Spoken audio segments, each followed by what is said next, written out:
Hello dear students, welcome back to Career Planet. मैं आपकी chemistry teacher शैली गुरवानी और हम चैप्टर पढ़ रहे हैं बच्चों पृष्ठीय रसायन। तो पृष्ठीय रसायन की पिछली क्लास में हमने डिस्कस किया था उत्प्रेरक की क्रियाशीलता, उत्प्रेरक कैसे काम करता है, उत्प्रेरक के प्रकार, विषमांगी उत्प्रेरण की क्रियाविधि। ठीक है, ये सब हमने डिस्कस कर लिया था। एक टॉपिक बच्चों जो छूटा था हमारा वो था उत्प्रेरक की सक्रियता और उत्प्रेरक की विशिष्टता। अब उत्प्रेरक से आगे बच्चों, तो उत्प्रेरक से आगे आज हम पढ़ने वाले हैं एंजाइम। एंजाइम क्या होते हैं, एंजाइम काम कैसे करते हैं, एंजाइम उत्प्रेरित अभिक्रियाओं के उदाहरण क्या है। तो आज की क्लास में हमारा ये सारा टॉपिक रहेगा। तो हम स्टार्ट करते हैं बच्चों। उत्प्रेरक की सक्रियता और उत्प्रेरक की विशिष्टता से आप क्या समझते हैं? तो बच्चों सक्रियता मतलब एक्टिविटी और विशिष्टता मतलब स्पेसिफिसिटी। अब एक्टिविटी मतलब उत्प्रेरक का काम करना।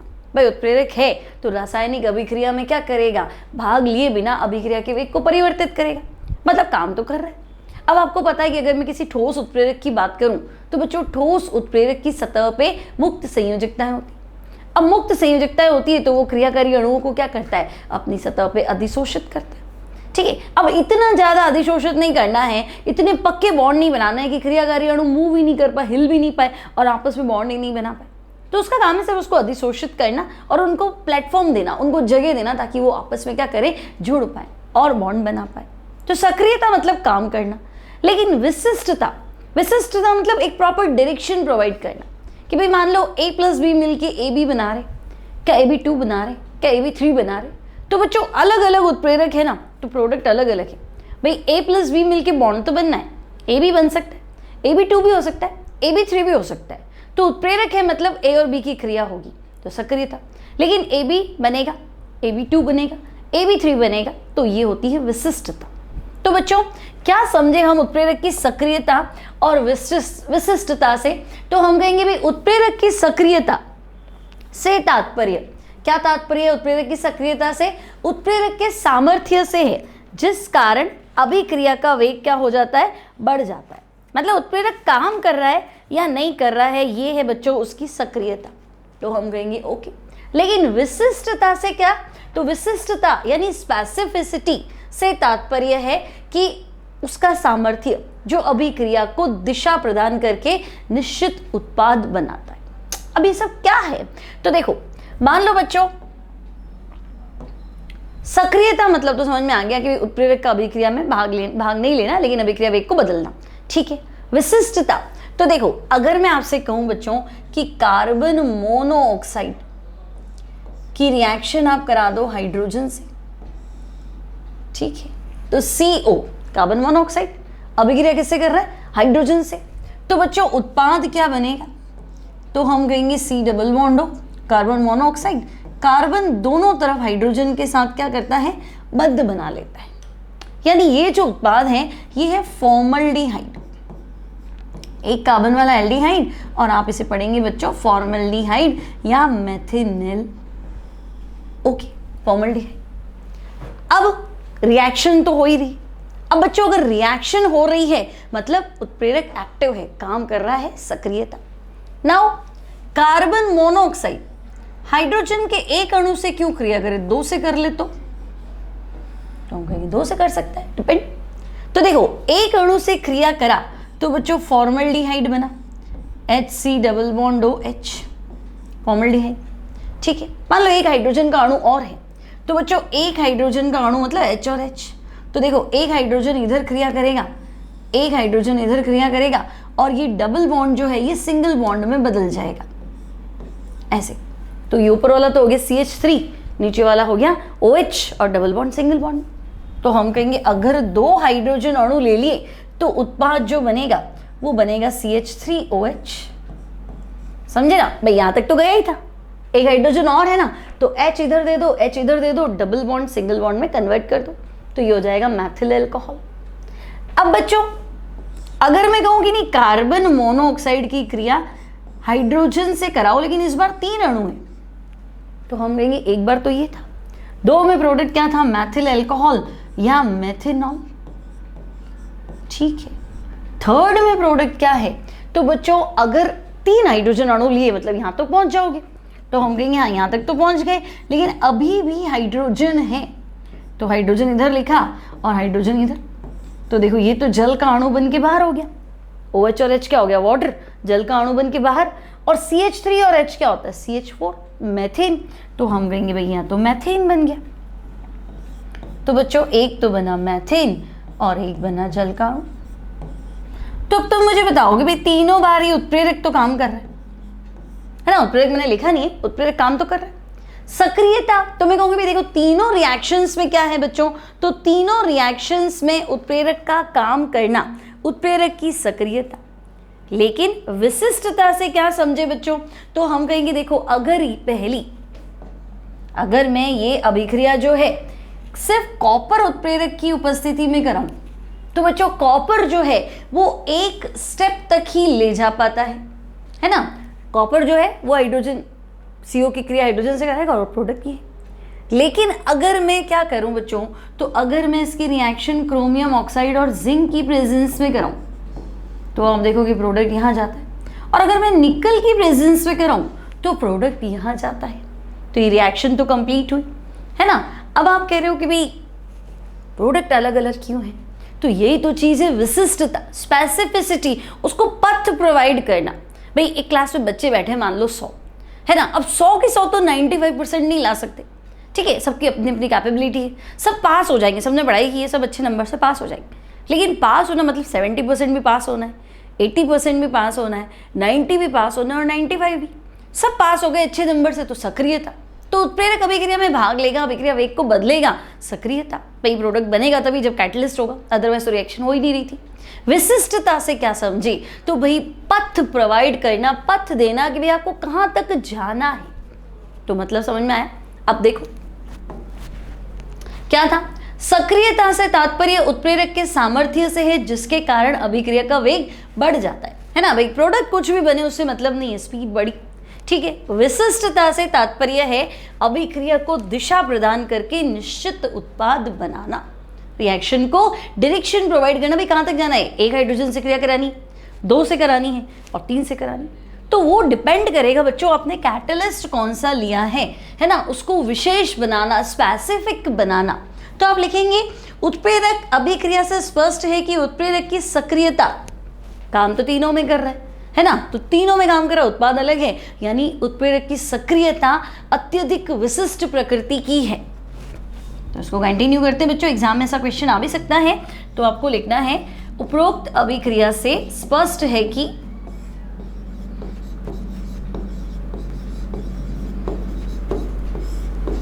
उपरोक्त अभिक्रिया से स्पष्ट है कि उत्प्रेरक की सक्रियता यानी कि एक्टिविटी,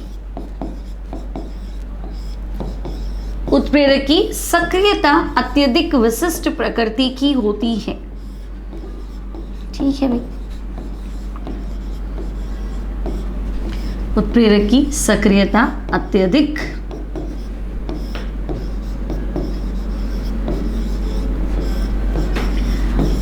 विशिष्ट प्रकृति की होती है, स्पेसिफिक नेचर। ठीक है, कैसे, तो बच्चों हम कहेंगे डायरेक्शन पे डिपेंड कर रहा है ना, क्योंकि एक उत्प्रेरक एक ही प्रकार को उत्प्रेरित कर सकता है। भाई अगर मैंने कॉपर लिया तो यहीं तक पहुंचोगे, अगर मैं कहूँगी नहीं जिंक ऑक्साइड क्रोमियम ऑक्साइड ले लो तो आप यहाँ नहीं पहुंचोगे, फिर आपको यहाँ पहुंचोगे। तो ये इसको प्रॉपर पथ देता है, दिशा प्रदान करता है कि ये कहाँ तक जाएगा। Topic clear. सक्रियता क्या होता है, विशिष्टता क्या होता है। सक्रियता मतलब अभिक्रिया में भाग लेना, उसका वेग बढ़ाना। विशिष्टता मतलब वेग तो बढ़ाया लेकिन कहाँ तक पहुँचे, यहाँ पहुँचे, यहाँ पहुँचे, यहाँ पहुँचे। भाई आप गाड़ी चला रहे है ना, बैठ गए गाड़ी पे, गाड़ी चलाया मतलब काम तो चल रही, गाड़ी चल रही। अब आप गाड़ी की स्पीड 40 रखते हो, 50 रखते हो, 60 रखते हो, बिना एक्सीडेंट, मतलब कितना अच्छे से गाड़ी ड्राइव कर सकते हो, है ना, बिल्कुल आराम से, स्मूथली, और स्पीड भी तेज। तो डिपेंड करता है ना कि भाई ड्राइवर कैसा है। तो एक तरह से ही मान लो ये ड्राइवर है, ठीक है। अब एनसीईआरटी क्या कहता है बच्चों, तो अकॉर्डिंग टू एनसीईआरटी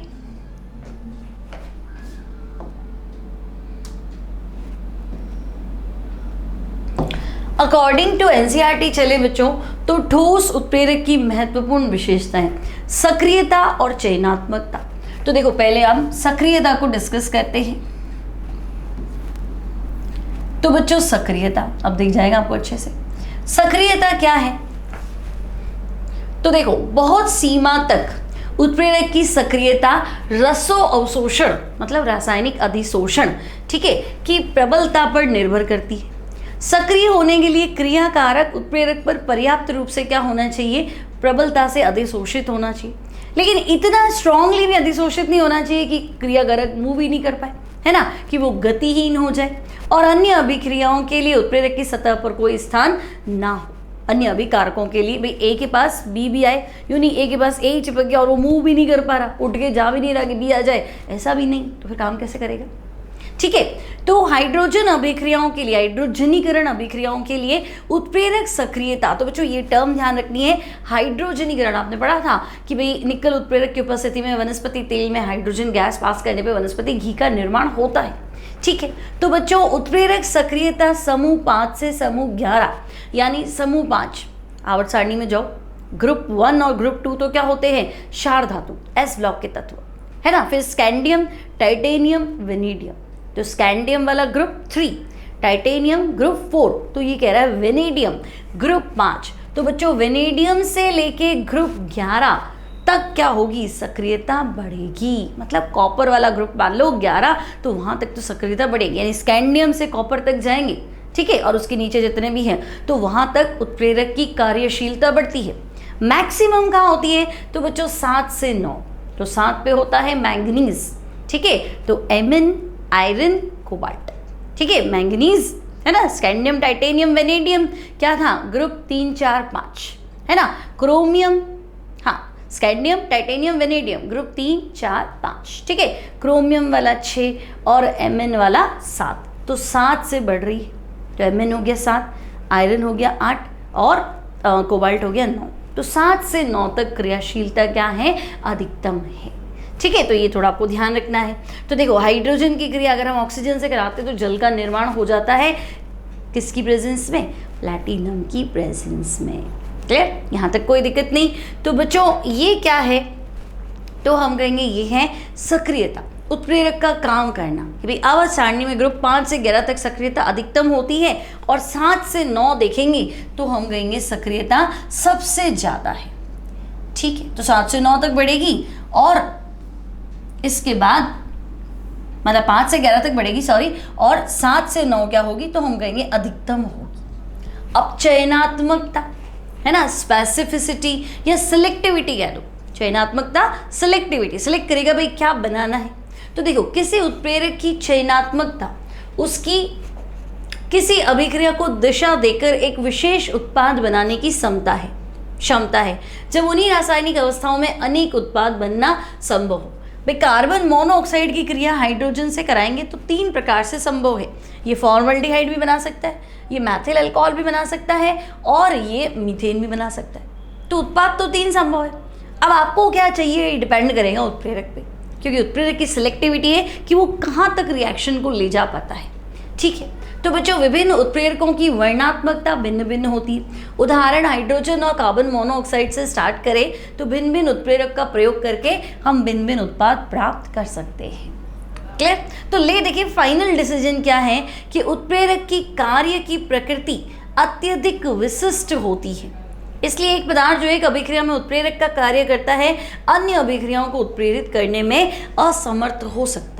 आगे हम पढ़ेंगे एंजाइम में भी ऐसा ही कुछ आएगा कि भाई एक एंजाइम एक ही अभिक्रिया को क्या करेगा, उत्प्रेरित करेगा। सिमिलरली एक उत्प्रेरक एक ही अभिक्रिया को, एक प्रकार की अभिक्रिया को क्या करेगा, उत्प्रेरित करेगा कि भाई हाँ इससे ये प्रोडक्ट बनेगा, ठीक है। अगर आप चाहो कि नहीं मैं निकल ले लूँ और मैं यहीं तक पहुँचूँ तो ऐसा पॉसिबल नहीं है, ये तो बहुत तेज काम करता है, ये थोड़ा धीमे काम करता है। तो सिलेक्टिविटी, क्लियर, यहाँ तक कोई तकलीफ नहीं। तो बच्चों यहाँ हमारा टॉपिक कंप्लीट हो गया उत्प्रेरक। अब हमारा नया जो टॉपिक है बच्चों वो है एंजाइम। अब एंजाइम क्या होता है भाई,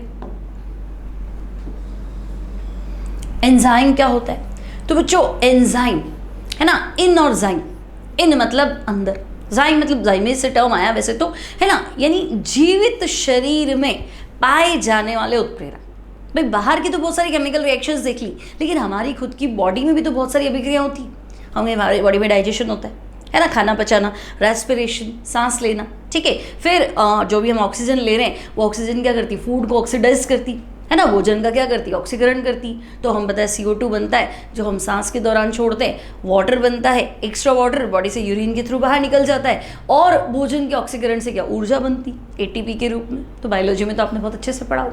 तो हम कहेंगे हाँ भी, खाना पचाना भी हो गया, सांस लेना भी हो गया, किडनी का फंक्शन, है ना। फिर हम कहेंगे अलग अलग हार्मोन्स, है ना। कभी भी कुछ भी बिगड़ता है तो डॉक्टर बोलता है आपके ये हार्मोन का प्रॉब्लम हो गया, केमिकल लोचा बोल देते हैं कि हाँ शरीर में रसायन जो है इधर उधर बिगड़ रहे, ठीक है। या फिर मैं कहती हूँ कि भाई जो भी मतलब अगर हम डिप्रेशन में चले गए तब भी कोई ना कोई क्या होता है कि है ना हार्मोन का डिसबैलेंस हो जाता है। हैप्पीनेस एक्स्ट्रा है तो भी हार्मोनल डिसबैलेंस है ना। कुछ भी जो है वो सारा का सारा क्या है, जो बॉडी हमारा चल रहा है वो सारा केमिकल्स के थ्रू ही तो चल रहा है। केमिस्ट्री तो हर जगह है, पहले भी बताया था, है ना। बिना केमिस्ट्री लाइफ में कुछ नहीं। तो हम कहेंगे हाँ बॉडी जो काम कर रहा है पूरा सिस्टमैटिकली वो उसके अंदर उपस्थित रसायनों की प्रॉपर वर्किंग, है ना, नॉर्मल तरीके से, भाई जो भी हमारे शरीर के अंदर रसायन उपस्थित है वो सही तरीके से काम करें। और काम कैसे करेंगे, अभिक्रिया करेंगे। अभिक्रिया बिना एंजाइम के तो पॉसिबल नहीं। फिर कोई भी अभिक्रिया हम देखते तो उत्प्रेरक तो चाहिए ना। अब शरीर में उत्प्रेरक कहाँ से लाएंगे, कॉपर कहाँ से लाएंगे, निकल कहाँ से लाएंगे।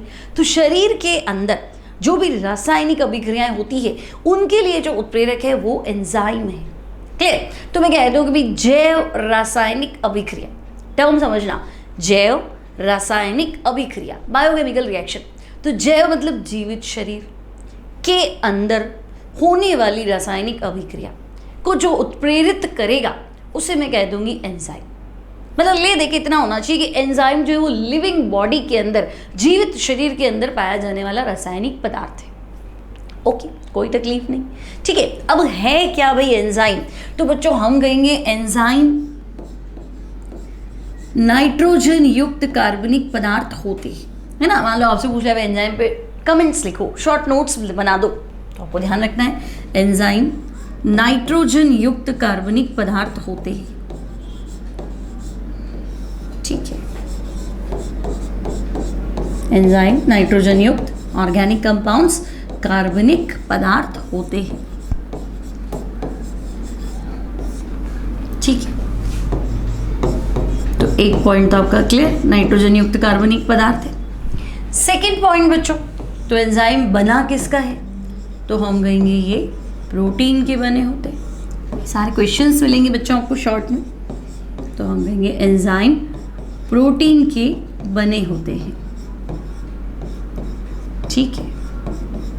अब बच्चों प्रोटीन जो है वो जैव बहुलक है, पॉलीमर, है ना। मतलब बहुत बड़ा मॉलिक्यूल जिसे हम बोलते हैं भाई, जो एक यूनिट को छोड़ के और बहुत बड़ा उच्च अणुभर वाला मॉलिक्यूल होता है वो प्रोटीन मान लो। तो हम कहेंगे प्रोटीन स्ट्रक्चर, तो भाई प्रोटीन अमीनो अम्ल का बहुलक है।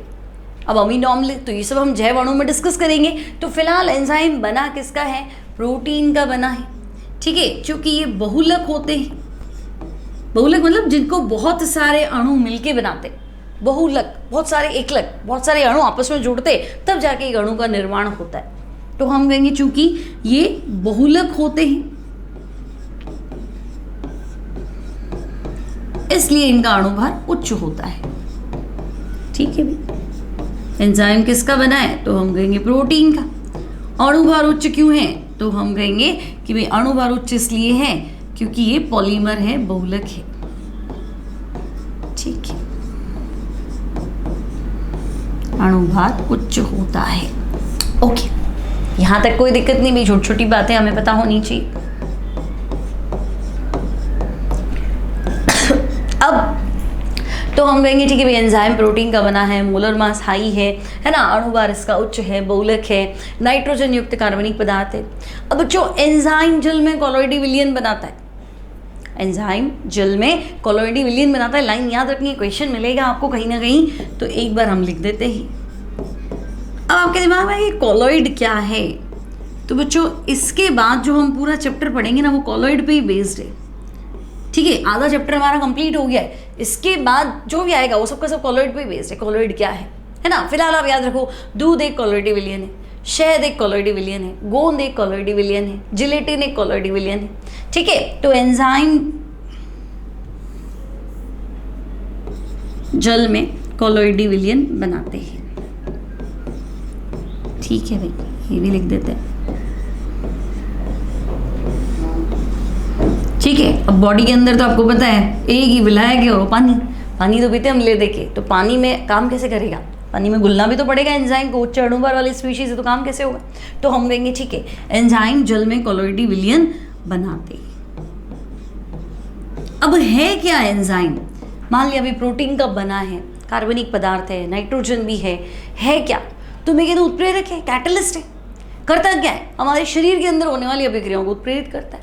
उत्प्रेरक का काम तो आपको पता ही है, सक्रियण ऊर्जा को घटाना, स्पीड को बढ़ाना, है ना। नेगेटिव कैटलिस्ट भी हो सकता है, वो बताऊंगी काम आएगा जब। ठीक है, तो हम कहेंगे भाई एंजाइम जैव उत्प्रेरक है।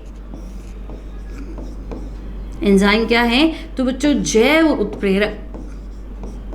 ठीक है, जैव उत्प्रेरक मतलब होता है बायोकैटलिस्ट। एंजाइम जैव उत्प्रेरक होते हैं जो कि सजीवों में होने वाली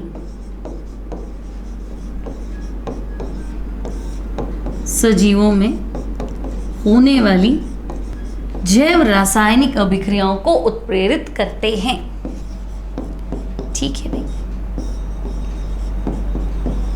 सजीवों में होने वाली जैव रासायनिक अभिक्रियाओं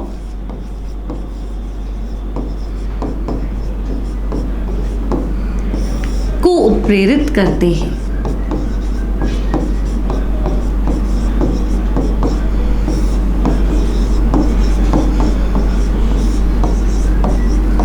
क्लियर? तो भाई ऐसा कुछ है तब भी हम कहेंगे चलो एंजाइम है, बायोकैटलिस्ट है, जीवों में होने वाली जैव रासायनिक अभिक्रियाओं को उत्प्रेरित करते हैं। अब सजीव है कौन? तो हम कहेंगे हम लोग, एनिमल्स और प्लांट्स। तो एंजाइम कहाँ मिलेगा? तो ऐसा नहीं मार्केट से जाओ पाव माल्टेज ले आओ, पाव इन्वर्टेंस ले आओ, पाव पेप्सिन ले आओ, नहीं।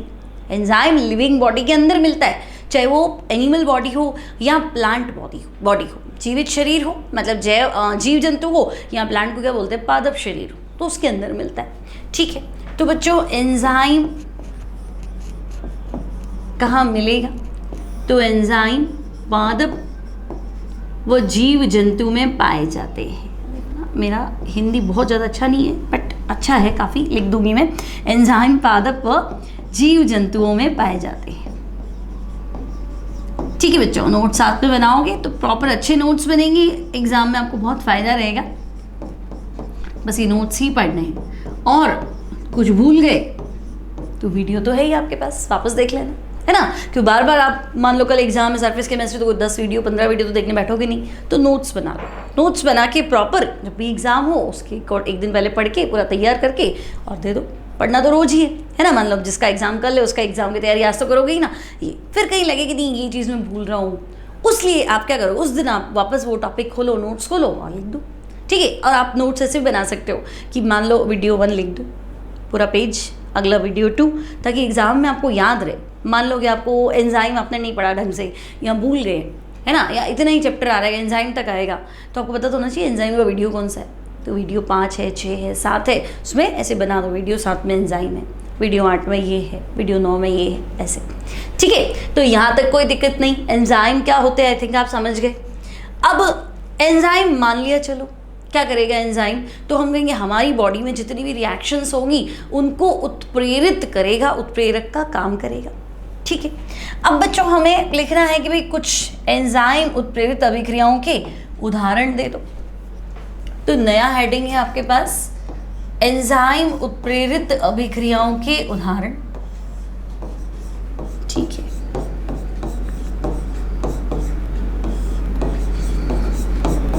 कुछ नहीं पूछेगा तो बच्चों ये पूछ लेगा एंजाइम कैटेलाइज्ड रिएक्शंस कौन सी, एंजाइम उत्प्रेरित अभिक्रियाओं के उदाहरण दे दो।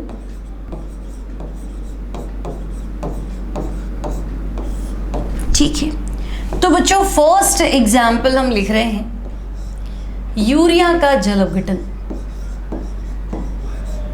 ठीक है, कोई ऐसी रिएक्शन लिखो जिसमें एंजाइम काम आता है, तो हमने लिख दिया यूरिया जल अपघटन। अब बच्चों यूरिया का जल अपघटन करना है, तो यूरिया का फॉर्मूला है NH2, C double bond O NH2। ठीक है, तो बच्चों जल अपघटन यानी यूरिया को जल से क्रिया करो, अपघटन यानी जल की सहायता से टूटना। तो बच्चों यूरिया का जल अपघटन हम देखेंगे यूरिएज एंजाइम की उपस्थिति में होता है। ठीक है, तो यूरिया जल अपघटित होकर क्या बनाएगा, तो हम कहेंगे देखो ये तो बन रहा है अमोनिया, ये क्या बन रहा है CO2, ये क्या बन रहा है, तो हम कहेंगे अमोनिया। तो भाई यूरिया जल अपघटन पे 2 अणु बने अमोनिया के और 1 अणु किसका बना, तो हम कहेंगे CO2। तो यूरिया जल अपघटन में एंजाइम कौन सा है, तो हम कहेंगे एंजाइम है यूरिएज।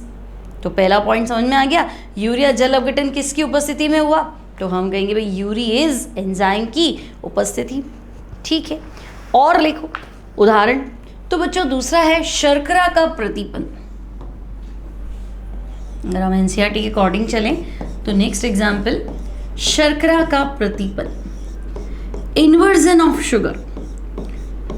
अब बच्चों शर्करा का प्रतिपन तो एक बहुत बड़ा टॉपिक है कि भाई सुक्रोज है ना, वो light PPL plane polarise light समतल ध्रुवित प्रकाश को दाईं ओर घुमा देता है। फिर जब हम जल अपघटन करते हैं है ना, तो इसका जो बाद में जो विलयन बनता है ना, ग्लूकोज बनता है, फ्रक्टोज बनता है, बाद वाला जो विलयन है वो रोटेशन को बदल देता है। लेकिन इतना सब अभी आपको नहीं पढ़ना है। ठीक है, प्रतिपन फिलहाल आप याद रखेंगे, शर्करा का प्रतिपन मतलब रोटेशन का बदलना है ना। लाइट को पहले दाईं ओर घुमाता था, अब बाईं ओर घुमा रहा है।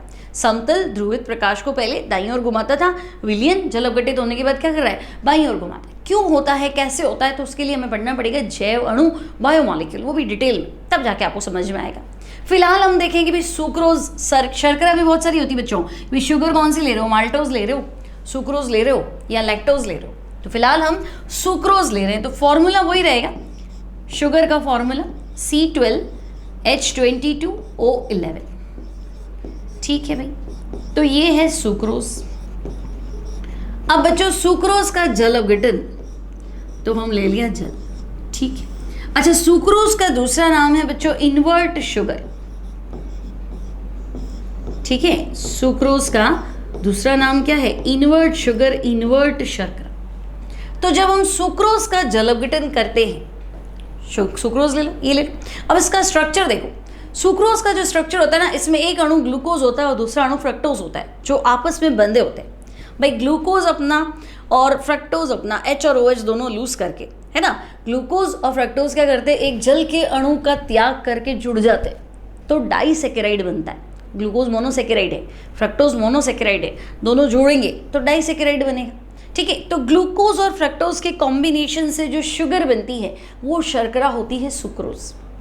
ग्लूकोज और फ्रक्टोज के संयोग से जो शर्करा बनती है वो शर्करा क्या है, सुक्रोज। अब अगर मैं सुक्रोज में पानी मिला दूं और एंजाइम ले लूं इन्वर्टेज, अगर मैं सुक्रोज में पानी मिला दूं और एंजाइम क्या ले लूं, इन्वर्टेज, तो बच्चों सुक्रोज जल अपघटित होकर वापस वही अणु बनाता है जिनसे वो मिलके बना था। तो मिलके बना था तो मैं कहूंगी भाई एक अणु तो था ग्लूकोज और दूसरा अणु क्या था, फ्रक्टोज। अब आप कहोगे कि फॉर्मूला तो एक ही है ना, आपने लिखा तो हर बार C6H12O6 है, लेकिन आप कह रहे हो ये तो ग्लूकोज है और ये फ्रक्टोज है, तो बात तो आपकी सही है।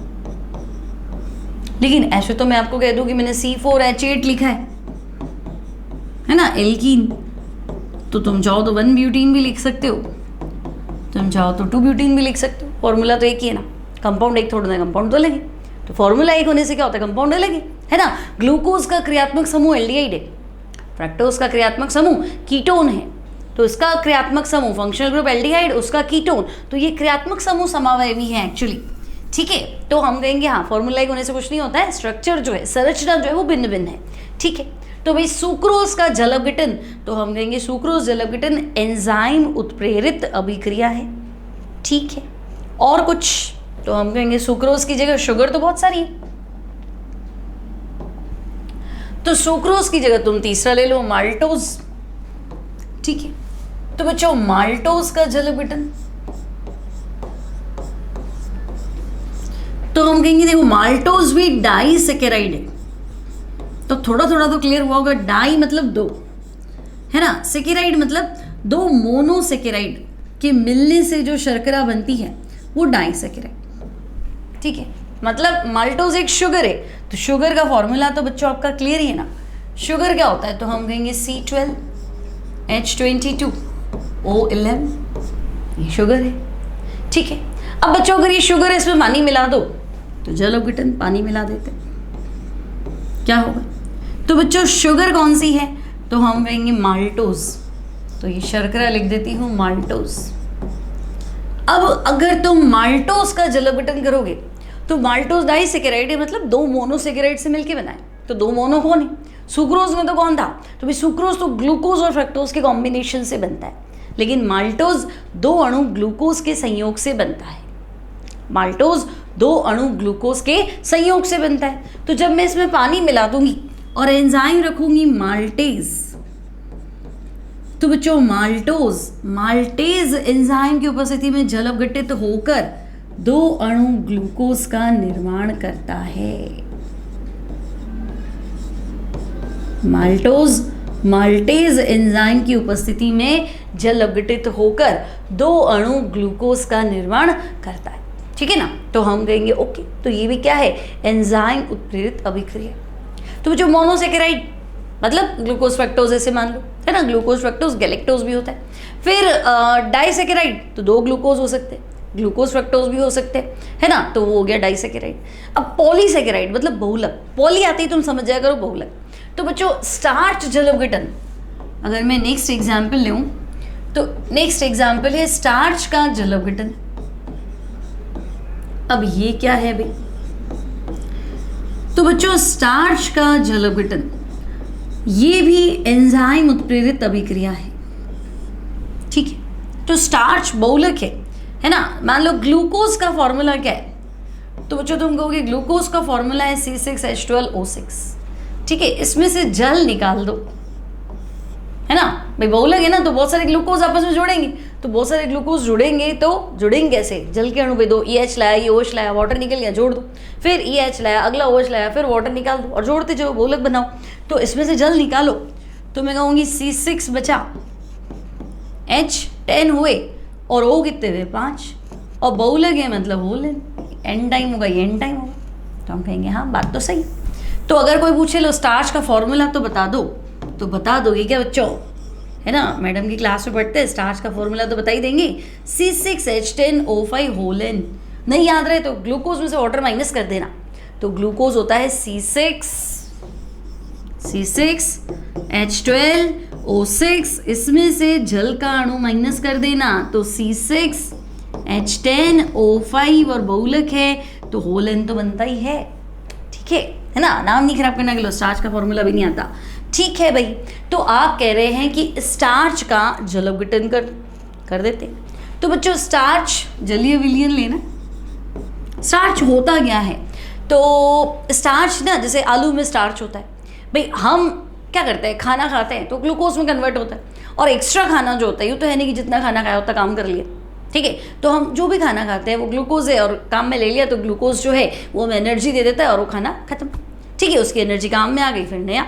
और नहीं तो खाना ज़्यादा खाया तो बॉडी में स्टोर भी तो होता है, तो ग्लूकोज ग्लाइकोजन में परिवर्तित हो जाता है। वैसे कि वैसे प्लांट्स के अंदर तो पौधे भी फोटोसिंथेसिस प्रकाश संश्लेषण के द्वारा बनाते तो ग्लूकोज है, अब उनका जो खाना है वो स्टार्च में बदल जाता है ना, तो ग्लूकोज का बहुलक एक तरह से ही। तो स्टार्च, आलू के अंदर स्टार्च होता है, ठीक है, आटा होता है उसमें मोस्टली स्टार्च होता है, तो हम कहेंगे हाँ स्टार्च एक रासायनिक पदार्थ है। ठीक है, अब स्टार्च हो गया, आपका स्टार्च का जल अवघटन कर दो तो जल अवघटन कर दो।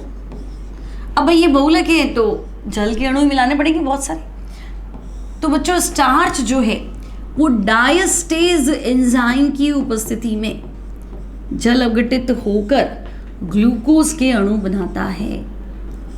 सॉरी, पहले ये डाइसेकेराइड बना, पॉलीसेकेराइड है ना, तो पहले ये डाइसेकेराइड बनाएगा, तो हम कहेंगे पहले तो ये माल्टोज बनाएगा, C12H22O11 माल्टोज बनाएगा। और माल्टोज का जल अवघटन अगर आपने कर दिया, कर रखा है हमने माल्टेज की उपस्थिति में, तो जाके ग्लूकोज बनता है, सीधा नहीं बनता है ना, पहले ये यहाँ से यहाँ गया, फिर ये यहाँ से आगे जाएगा। ठीक है, तो हमें तो सिर्फ ये बताना है कि एंजाइम उत्प्रेरित अभिक्रिया का उदाहरण, तो आप चाहे ऐसे लिख दो कि भाई स्टार्च का डायस्टेज की उपस्थिति में जल अवघटन, स्टार्च का डायस्टेज एंजाइम की उपस्थिति में जल अवघटन, माल्टोज का माल्टेज एंजाइम की उपस्थिति में जल अपघटन किसके उदाहरण हैं? तो एंजाइम उत्प्रेरित अभिक्रिया के उदाहरण हैं। तो भाई स्टार्च हो गया, माल्टोज हो गया, ग्लूकोज हो गया, है ना। अच्छा ग्लूकोज तो हुआ नहीं। तो बच्चों आपको पता है कि जो वाइन बनती है, वाइन कैसे बनती है, शराब का निर्माण कैसे होता है?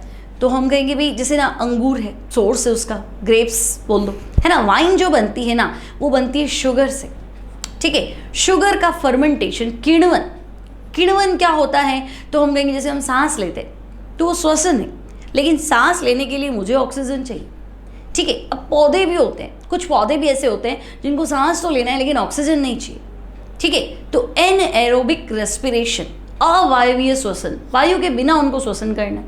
तो श्वसन करना ही क्यों है? तो हम कहेंगे भाई हम सांस लेंगे, ऑक्सीजन आएगी, तो जो हमने खाना खाया है वो ग्लूकोज में कन्वर्ट हुआ है, वो ग्लूकोज को ऑक्सीकरण करेंगे तो ग्लूकोज CO2 बनाता है, वाटर बनाता है और एनर्जी देता है, और एनर्जी देता है तभी तो हम भी सारे काम निपटाते हैं।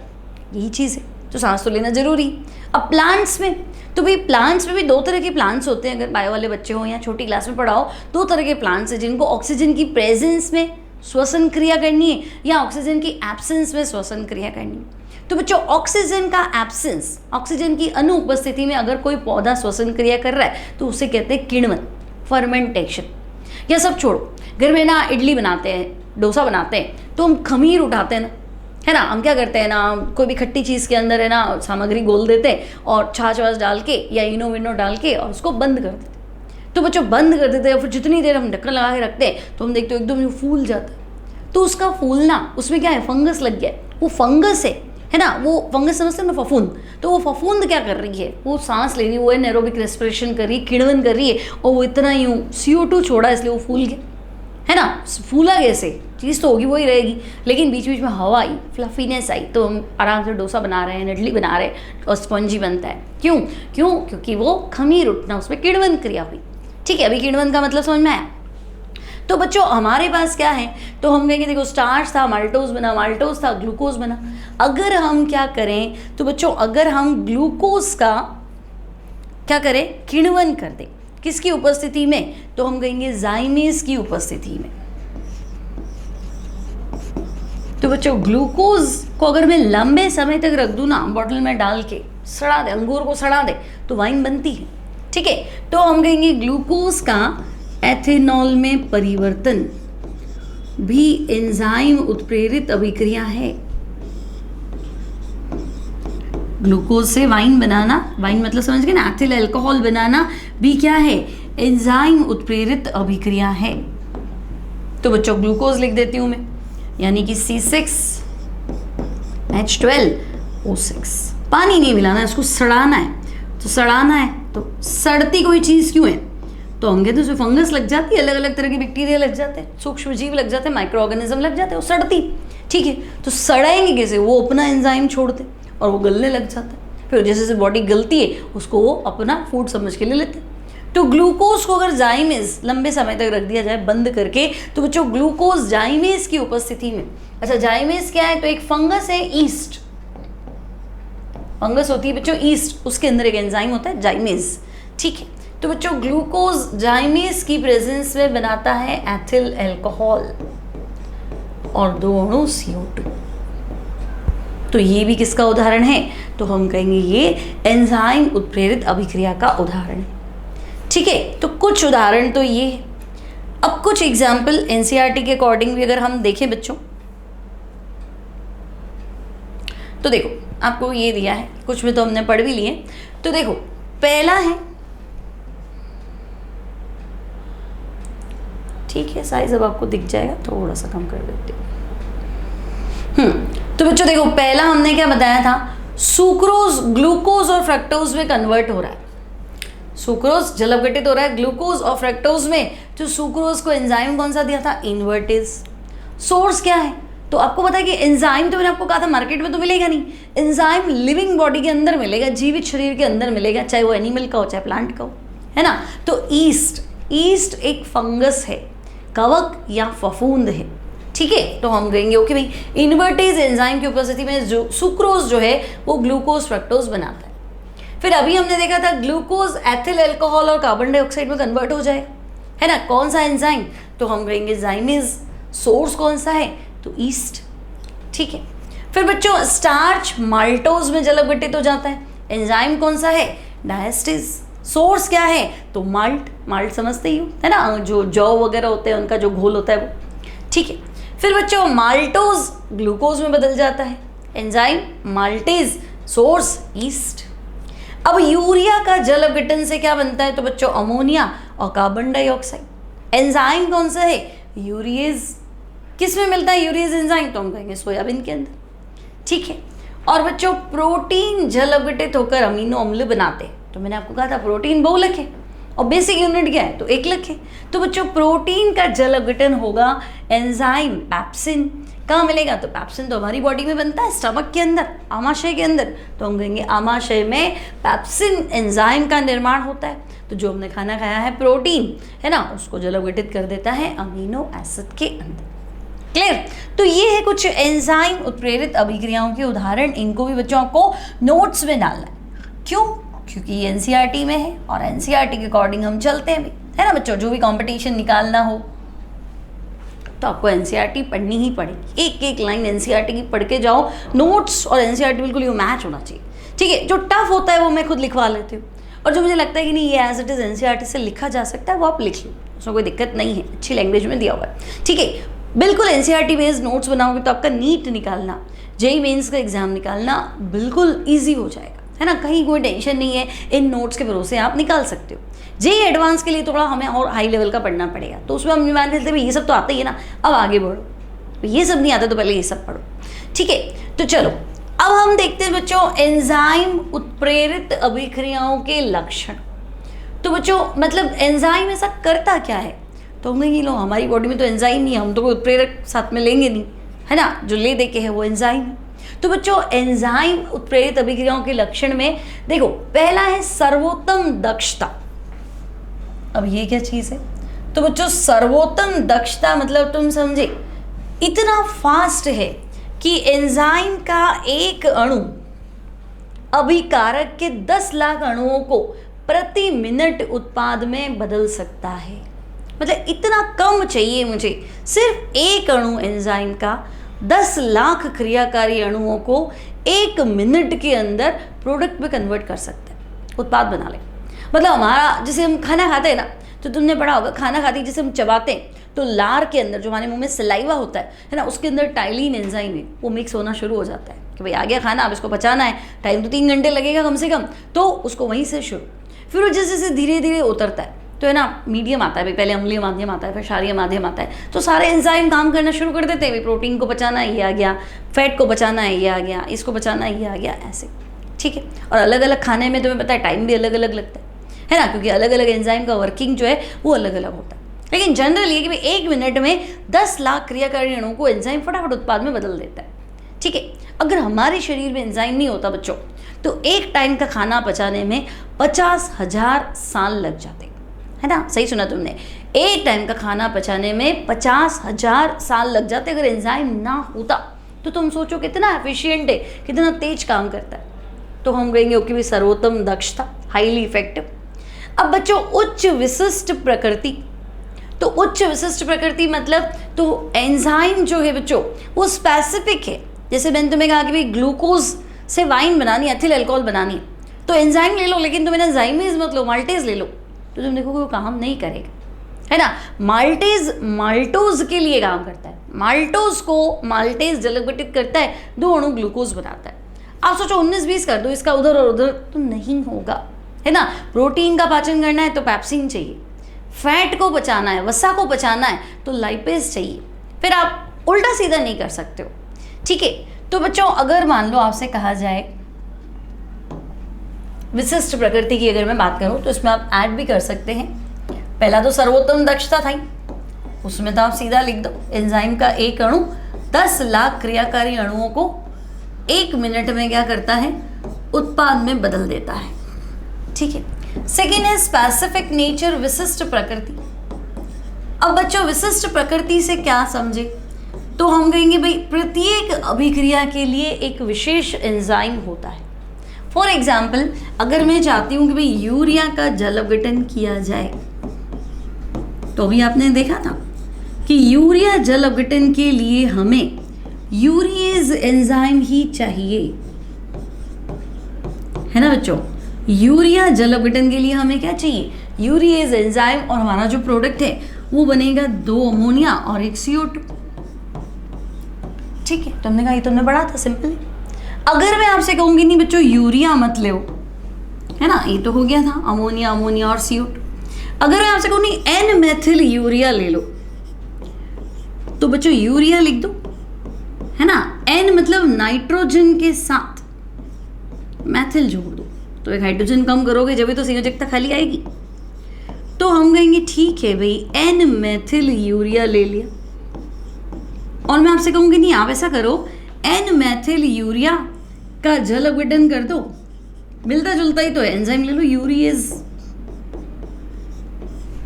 है ना। यहाँ पे यूरिएज था, यूरिया के लिए काम कर रहा था, तो ये भी तो यूरिया से मिलता जुलता ही होगी कि ये क्या फर्क पड़ा, एक मैथिल ही तो एक्स्ट्रा है। तो एन मैथिल यूरिया का जल अपघटन कर दो यूरिएज एंजाइम, तो आप क्या देखोगे, अभिक्रिया हुई नहीं, कोई अभिक्रिया नहीं, नो रिएक्शन। क्यों, तो इस अभिक्रिया को देख के, इस ऑब्जर्वेशन को देख के तो मुझे लग रहा है कि भाई यूरिएज खाली इसके लिए ही काम करता है, ये दे दिया तो यूरिएज काम करना बंद कर दिया। मतलब स्पेसिफिक एंजाइम अत्यधिक विशिष्ट प्रकृति के होते हैं, है ना बच्चों। इसमें आप लिख सकते हैं, क्या लिखेंगे, एंजाइम अत्यधिक विशिष्ट प्रकृति के होते हैं।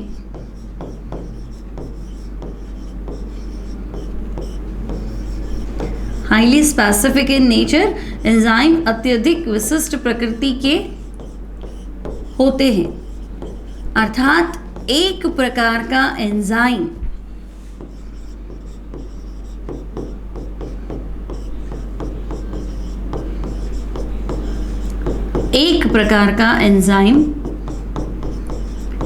एक विशेष रासायनिक अभिक्रिया को ही उत्प्रेरित कर सकता है।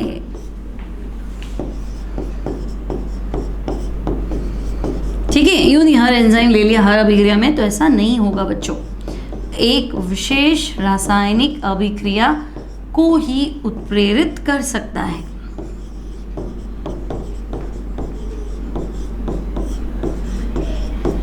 ठीक है, तो भाई हमने मान लिया एंजाइम अत्यधिक विशिष्ट प्रकृति के हैं। ओके, आगे क्या कहता है, तो देखो, प्रत्येक एंजाइम की विशिष्टता किसी एक अभिक्रिया के लिए होती है, अर्थात एक उत्प्रेरक एक से अधिक अभिक्रियाओं को उत्प्रेरित नहीं कर सकता। फॉर एग्जाम्पल यूरिएज केवल यूरिया जल अपघटन को उत्प्रेरित करेगा, तो किसी अन्य अमाइड के जल अपघटन को उत्प्रेरित नहीं करता। ठीक है, कोई दिक्कत नहीं भी, उसके लिए काम कर रहा है तो उसके लिए काम करेगा। नेक्स्ट है बच्चों इष्टतम ताप। ठीक है, इसे आप लिख सकते हैं अनुकूलतम ताप, ऑप्टिमम टेम्परेचर। अब बच्चों नाम से समझ में आ गया होगा, अनुकूलतम ताप मतलब एंजाइम काम करेगा ना तो टेम्परेचर भी फिक्स होना चाहिए। जैसे हमारे शरीर का ताप क्या होता है, तो हम कहेंगे भाई हमारी बॉडी के इंटरनल टेम्परेचर की बात करें तो 37 डिग्री सेंटीग्रेड। 25 से 37 डिग्री सेंटीग्रेड पे एंजाइम की क्रियाशीलता जो है वो बहुत अच्छे से काम करेगा। ठीक है, अब बहुत ज़्यादा ठंड होती है तब भी क्या होता है, खाने पीने में, खाना खाते तो हम ज़्यादा हैं, है ना, लेकिन डाइजेशन में प्रॉब्लम आता है। और बहुत ज़्यादा गर्मी होती है तब भी डाइजेशन में प्रॉब्लम आता है। आपको पता है बहुत सारी गोलियां ले लेते हैं, एलोपैथिक दवाइयाँ ले लेते हैं, तब भी दिक्कत आती है। बुखार आता है तो डॉक्टर आपको बोलता है भाई खिचड़ी खानी, क्योंकि शरीर का ताप इतना ज़्यादा बढ़ चुका है कि एंजाइम जो है वो प्रॉपर काम करेंगे नहीं। तो हल्का खाना खाओ जो फटाफट पच जाए, क्योंकि दवाइयाँ भी ले रहे हो तो बॉडी गर्म होती है ना, और बुखार आने से टेम्परेचर और बढ़ जाता है। तो बच्चों एंजाइम एक पर्टिकुलर टेम्परेचर पे, एक निश्चित ताप पे ही काम करते हैं। तो टेम्परेचर क्या है, तुम कहेंगे 25 डिग्री सेंटीग्रेड से लेके 37 डिग्री सेंटीग्रेड पे मैक्सिमम उनका वर्क डन है, अच्छा काम है। अधिकतम क्रियाशीलता, वह अधिकतम ताप जिस पे एंजाइम क्रियाशीलता अधिकतम है उसे हम बोलेंगे बच्चों ऑप्टिमम टेम्परेचर, अनुकूलतम ताप। ठीक है, तो देखो एंजाइम उत्प्रेरित अभिक्रिया की दर एक निश्चित ताप पर, जिसे ऑप्टिमम टेम्परेचर, अनुकूलतम ताप कहते हैं, पर अधिकतम हो जाती है। ठीक है, और इस ताप के अलावा कोई और टेम्परेचर पे क्या हो जाती है, एक्टिविटी कम ज़्यादा हो सकती है। अब एंजाइम सक्रियता का इष्टतम ताप परास 298 केल्विन से 310 है बच्चों, यहाँ पे ना 213 नहीं है, 310 केल्विन है। तो हम कहेंगे 273 मतलब तो कितना था, 0 डिग्री सेंटीग्रेड। 298 मतलब 25 डिग्री सेंटीग्रेड और 310 मतलब 37 डिग्री सेंटीग्रेड। आपको याद रखना है सेंटीग्रेड पे भी। तो एंजाइम का अनुकूलतम ताप तो हम कहेंगे 25 से 37 पे तो बच्चों मैक्सिमम है ना। तो मानव शरीर का ताप 310 केल्विन होने के कारण यह एंजाइम उत्प्रेरित अभिक्रियाओं के लिए उपयुक्त है। 37 डिग्री सेंटीग्रेड पे वर्किंग अधिकतम होती, और बढ़ गया तो कम हो जाएगी। क्लियर? तो हम कहेंगे ठीक है भाई, एंजाइम जो है एक निश्चित ताप पे काम करता है, उसे हम अनुकूलतम ताप कहते हैं। ओके, अब बच्चों नेक्स्ट है इष्टतम ताप, तो हमारा हो गया। नेक्स्ट है आपके पास इष्टतम पीएच, है ना, अनुकूलतम पीएच। तो बच्चों आपको पता है कि जैसे फूड डाइजेशन होता है, जो हम खाना खाते हैं तो खाने का पाचन पहले अम्लीय माध्यम में होता है, बाद में क्षारीय माध्यम, है ना। जैसे अगर हम खाना नहीं खाते, पेट खाली होता है या चाय ज़्यादा पी ली तो आपको एसिडिटी हो जाती। तो एसिडिटी होना मतलब खट्टी डकारे आना, मतलब एसिड तो निकल रहा है कि भाई खाना आए तो मैं उसको बचाऊं, तो खाना तो आया ही नहीं, खाली चाय चाय आ रही और पानी नहीं पी रही। तो एसिडिटी क्यों हुई? क्योंकि पेट तो एसिड, स्टमक तो एसिड प्रोड्यूस करता है, और इसलिए प्रोड्यूस करता है भी वो एसिड बना रहा है कि खाना आएगा तो मुझे बचाना, ठीक है। और खाना तो आया ही नहीं, खाली हो गया, तो खाली पेट खट्टी डकार आती, ठीक है। तो एंजाइम जो है बच्चों वो भी एक पर्टिकुलर पीएच पे ही काम करता है। तो जो भी हम खाना खाएंगे, पहले भोजन को चाहिए अम्लीय माध्यम, एसिडिक मीडियम। बाद में जब वो लीवर में एंटर करता है ना, बाइल जूस प्रोड्यूस होता है, पित्त रस जिसे बोलते हैं, जो यकृत से बनता है, तो माध्यम चाहिए क्षारीय। तो बच्चों एंजाइम एक निश्चित पीएच पर ही काम करते हैं, उसे बोलते हैं इष्टतम पीएच, ऑप्टिमम पीएच या अनुकूलतम पीएच। कितना होता है? तो हम कहेंगे 5 से 7 के बीच में मैक्सिमम होता है एक्टिविटी, ठीक है। अब बच्चों सक्रिय कारक और सह एंजाइम। तो बच्चों एंजाइम सक्रिय कारक मतलब वो पदार्थ जो एंजाइम की क्रियाशीलता को बढ़ाएगा। सह एंजाइम तो वो भी वही है, लेकिन सह एंजाइम एंजाइम के साथ बंधित होता है, जुड़ा हुआ होता है।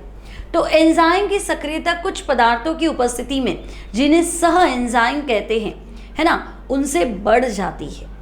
फिर ये देखा गया है कि जब थोड़ा सा अप्रोटीन या विटामिन एंजाइम के साथ उपस्थित हो तो एंजाइम की उत्प्रेरकी महत्वपूर्ण रूप से बढ़ जाती है, मतलब सक्रियता बढ़ जाती है। तो बच्चों कुछ आयन यानी सोडियम ले लो, मैग्नीज ले लो, कोबाल्ट ले लो, है ना, और कॉपर +2 ले लो, इनकी उपस्थिति में भी एंजाइम क्रियाशीलता क्या होती है? बढ़ जाती है। अब आपको याद रखना है बच्चों, एनसीईआरटी के अकॉर्डिंग एमाइलेज जो है, एमाइलेज जो है बच्चों, सोडियम क्लोराइड की उपस्थिति में यानी सोडियम आयन की उपस्थिति में एंजाइम एमाइलेज की उत्प्रेरकता क्या हो जाती है? सक्रियता क्या हो जाती है? बढ़ जाती है। अब कैसे बढ़ती है वो मैंने आपको लास्ट क्लास में सिखाया है कि संबंधक या एंजाइम विष या उत्प्रेरक विष ब्लॉक कैसे करता है साइट को, और एंजाइम सक्रिय कारक क्रियाशीलता बढ़ाता कैसे। तो हम कहेंगे ये तो हमने पढ़ रखा है कि सक्रिय कारक या सह एंजाइम, ने याद रखना को एंजाइम बोलते हैं, है ना, जो एंजाइम क्रियाशीलता को बढ़ाते हैं, ठीक है। तो बच्चों यहाँ है हमारे पास एंजाइम के गुण, क्लियर। अब एंजाइम विष भी होता है। अब एंजाइम विष, कैटलिस्ट, पॉइजन, तो बच्चों नाम से क्या लग रहा है? तो हम कहेंगे एंजाइम विष मतलब वह पदार्थ जो एंजाइम की क्रियाशीलता को घटा देते हैं। आपने देखा होगा कि अचार को तेल के अंदर रखते हैं, है ना, अगर तेल में डुबो के नहीं रखा जाए, खुला रखा जाए तो फटाफट कवक लग जाती। तो ऑयल कुछ तो करता होगा। तो बच्चों तेल क्या करता है? तेल जो फंगस है, फंगस को मतलब चिपकने नहीं देता, तो हवा में तो वो है ही, लग तो जाती, लेकिन उसको चिपकने नहीं देता, उसको टच नहीं होने देता। क्यों? क्योंकि तेल उसके एंजाइम के लिए पॉइजन है, उसका एक्टिवेट ही नहीं होता है ना, एंजाइम एक्टिवेट ही नहीं होता, वो लग ही नहीं पाती उस पर। तो ऑयल। फिर आपने देखा बहुत सारी चीज़ों को धूप में रख देते, है ना, तो धूप में चीज़ें सड़ती नहीं। तो धूप में क्यों नहीं सड़ेगी? क्योंकि धूप में एंजाइम एक्टिवेट नहीं हो पाते, है ना। तो आपका धूप नेचुरल जो बोले, या बहुत सारी चीज़ें आती है जो मार्केट में पैक्ड फूड आता है, उनमें नमक की मात्रा बहुत ज़्यादा होती है, सोडियम क्लोराइड। क्यों? तो जो सोडियम क्लोराइड, नमक जितना ज़्यादा होगा तो वो चीज़ें सड़ती नहीं है, उनका टेस्ट खराब नहीं होता है। क्यों? क्योंकि जो दूसरे वातावरण में क्या बोलते हैं, सूक्ष्म जीव है, वो काम कैसे करेंगे भाई? वो लिविंग बॉडीज तो हैं, लेकिन वो इतने छोटे छोटे कि चल फिर तो नहीं सकते हमारी तरह, तो काम करेंगे कैसे? अपना न्यूट्रिशन उनको कैसे मिलेगा? तो वो एंजाइम छोड़ते। तो बच्चों एंजाइम छोड़ेंगे कैसे? नमक जो है वो एंजाइम के लिए विष, कैटलिस्ट, पॉइजन है, तो काम नहीं करने देगा, ठीक है। तो ये नेचुरल है, तो आपको ध्यान रखना है कि वे पदार्थ जो एंजाइम की क्रियाशीलता को कम करते हैं, वे पदार्थ जो एंजाइम की क्रियाशीलता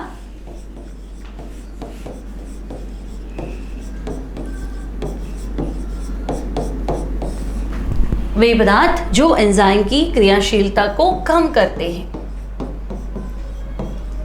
एंजाइम विष कहलाते हैं। ठीक है भाई,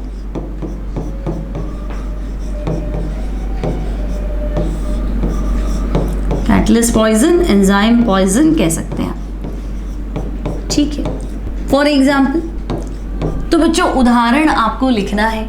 NaCl हो सकता है, ठीक है, यूवी रेज हो सकती है, पराबैंगनी किरण, ठीक है, तेल हो सकता है, ऑयल हो सकता है।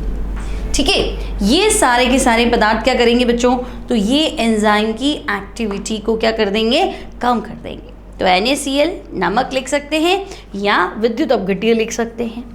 ठीक है, एक और रह गया बच्चों कि दूध का दही में परिवर्तन कौन से एंजाइम की प्रेजेंस में होता है। तो हमने एक टेबल तो बनाई थी एंजाइम उत्प्रेरित अभिक्रियाओं के उदाहरण, तो इसमें मिली नहीं। तो इसमें आपको ध्यान रखना है बच्चों, दूध दही में कन्वर्ट हो जाएगा।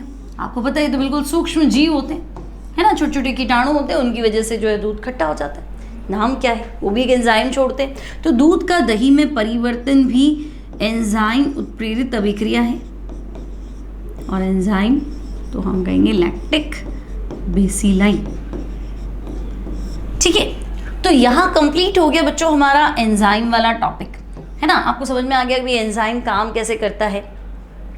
ठीक है, एंजाइम काम कैसे करेगा, एंजाइम की रिएक्टिविटी कैसे होगी, एंजाइम के कैरेक्टर्स क्या है, एंजाइम होता क्या है ना, और उत्प्रेरक की सक्रियता क्या है, उत्प्रेरक की विशिष्टता क्या है।